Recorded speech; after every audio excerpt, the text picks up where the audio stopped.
जय हिंद, मैं हूं प्रेरणा सिंह और आप देख रहे हैं लाइव टाइम्स का digital platform. Punjab national bank से लोन धोखाधड़ी मामले में आरोपी भगोड़े हीरा कारोबारी मेहुल चोकसी को पुलिस ने बेल्जियम में गिरफ्तार कर लिया है। आधिकारिक सूत्रों ने बताया कि भारतीय जांच एजेंसियों के प्रत्यर्पण की अपील पर उसकी गिरफ्तारी हुई। भारत ने बेल्जियम के साथ चोकसी के प्रत्यर्पण की प्रक्रिया शुरू कर दी है। पुलिस ने चोकसी को गिरफ्तार करते समय 2 गिरफ्तारी वारंट का हवाला दिया। ये मुंबई की एक अदालत ने जारी किए थे। रिपोर्ट में कहा गया है कि वारंट 23 मई 2018 और 15 जून 2021 के थे। ऐसा माना जा रहा है कि चोकसी अपनी खराब सेहत का हवाला देते हुए जमानत और तत्काल रिहाई की मांग कर सकता है। बेल्जियम में गिरफ्तारी के बाद मेहुल चोकसी ने अपनी खराब सेहत का हवाला देते हुए कोर्ट में जमानत मांगी है। उसकी ओर से कहा गया है कि इलाज कराने के लिए बेल्जियम आया था और अपनी पत्नी के साथ एंटवर्प में रह रहा था। स्विट्जरलैंड भागने की तैयारी कर रहा था चोकसी। जी हां, मेहुल चोकसी पर 13,850 करोड़ रुपए का घोटाला करने का आरोप है। पिछले महीने खुलासा हुआ था कि मेहुल चोकसी बेल्जियम में है। रिपोर्ट्स के मुताबिक मेहुल पत्नी प्रीति चोकसी के साथ रह रहा है, जिन्हें बेल्जियम की नागरिकता मिली है। बेल्जियम के विदेश मंत्रालय ने ही चोकसी की मौजूदगी की जानकारी दी थी। सूत्रों के मुताबिक मेहुल चोकसी बेल्जियम से स्विट्जरलैंड भागने की कोशिश कर रहा था। वकील बोले, इलाज के लिए प्रत्यर्पण रोकने की अपील करेगा चोकसी। चोकसी के वकील विजय अग्रवाल ने कहा कि उनका मुवक्किल जमानत के लिए अपील दायर करेगा। इस दौरान वो ये भी अपील करेगा कि उसे हिरासत में न रखा जाए और कैद से बाहर रहकर उसे खुद का बचाव करने और प्रत्यर्पण अपील का विरोध करने की अनुमति दी जाए। इसके अलावा वकील ने कहा कि अपील में कहा जाएगा कि चोकसी के भागने का कोई जोखिम नहीं है, वो बहुत बीमार है और कैंसर का इलाज करा रहा है। यह भी कहा जाएगा कि चोकसी का मामला राजनीतिक मामला है और भारतीय जेलों की हालत बहुत खराब है। आपको बता दें कि चोकसी ने 15 नवंबर 2023 को बेल्जियम का F रेजिडेंसी कार्ड हासिल किया था, जो कथित तौर पर उसकी बेल्जियन नागरिक पत्नी की मदद से प्राप्त किया गया था। रिपोर्ट्स में दावा किया गया था कि चोकसी ने बेल्जियम अधिकारियों को फर्जी दस्तावेज सौंपे थे। उसने अपनी भारतीय और एंटीगुआ की नागरिकता छिपाकर गलत जानकारी दी ताकि उसे भारत न भेजा जा सके। 2018 में भारत छोड़ने से पहले ही चोकसी ने 2017 में ही एंटीगुआ बारबुडा की नागरिकता ले ली थी। चोकसी बार बार खराब सेहत का हवाला देकर भारत में पेशी पर आने से इनकार करता रहा।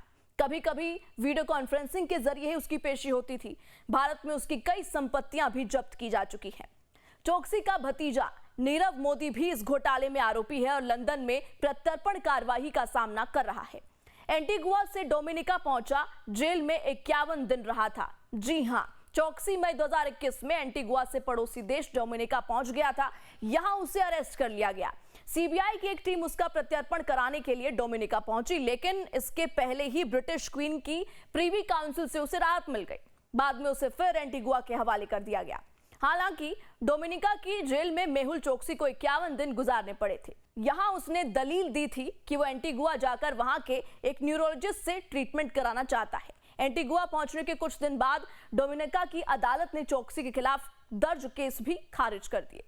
पंजाब नेशनल बैंक घोटाले के whistle blower Hari Prasad SV ने मेहुल चोकसी की गिरफ्तारी पर कहा कि प्रत्यर्पण कोई आसान काम नहीं है, उसका बटुआ भरा है।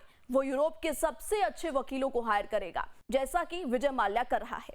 इसलिए भारत के लिए उसे वापस लाना आसान नहीं है।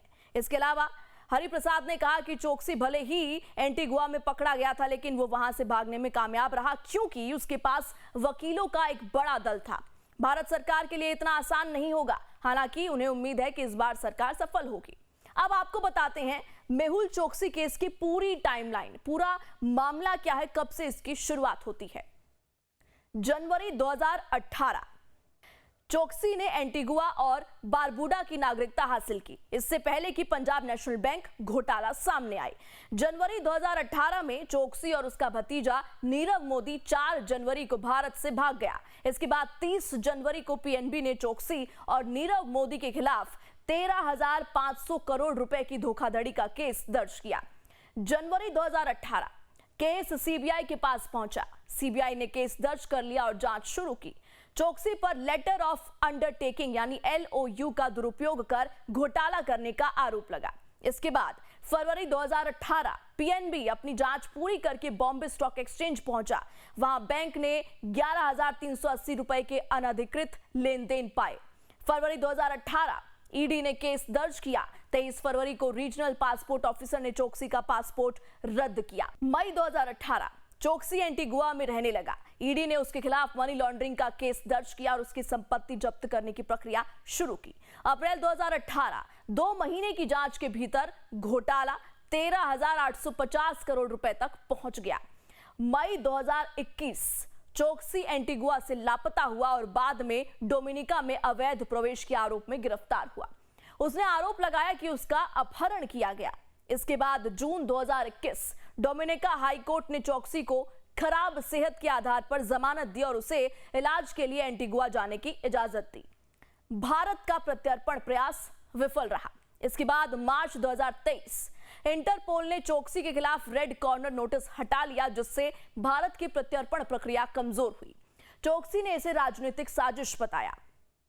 सितंबर 2023 बॉम्बे हाई कोर्ट ने ईडी की याचिका को बरकरार रखा, जिसमें चोकसी को भगोड़ा आर्थिक अपराधी FEO घोषित करने की मांग थी, लेकिन प्रक्रिया अभी लंबित थी। सितंबर 2024 चोकसी को बेल्जियम में स्पीड किया गया। उसने कथित तौर पर फर्जी दस्तावेजों के जरिए वहां F रेजिडेंसी कार्ड हासिल किया था। हालांकि आपको बता दें कि आज से कुछ महीने पहले मेहुल चोकसी का कहना था कि आपराधिक मुकदमे से बचने के लिए उसने भारत नहीं छोड़ा और ना ही देश लौटने से इनकार किया है।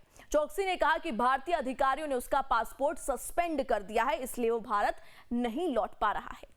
मेहुल चोकसी ने दावा किया कि 2018 में जब प्रवर्तन निदेशालय ने उसे समन जारी किया था और एजेंसी के सामने पेश होने के लिए कहा था, तब उसने अपने जवाब में पासपोर्ट सस्पेंड होने की जानकारी दी थी। स्पेशल PMLA कोर्ट में मेहुल चोकसी ने एक आवेदन के जरिए ये बताया कि मेहुल की कानूनी टीम का कहना है कि चोकसी के पास प्रत्यर्पण अनुरोध को चुनौती देने के लिए कई मजबूत वजहें हैं। इनमें अन्य तर्कों के अलावा उसकी स्वास्थ्य स्थिति का हवाला भी दिया गया है। अब देखना होगा कि इस मामले में आगे और क्या कुछ होता है। और भी विषयों के लिए आप जुड़े रहिए लाइव टाइम्स के डिजिटल प्लेटफॉर्म के साथ। आज इस वीडियो में इतना ही, फिर लौटेंगे एक नए टॉपिक के साथ। देखते रहिए लाइव टाइम्स।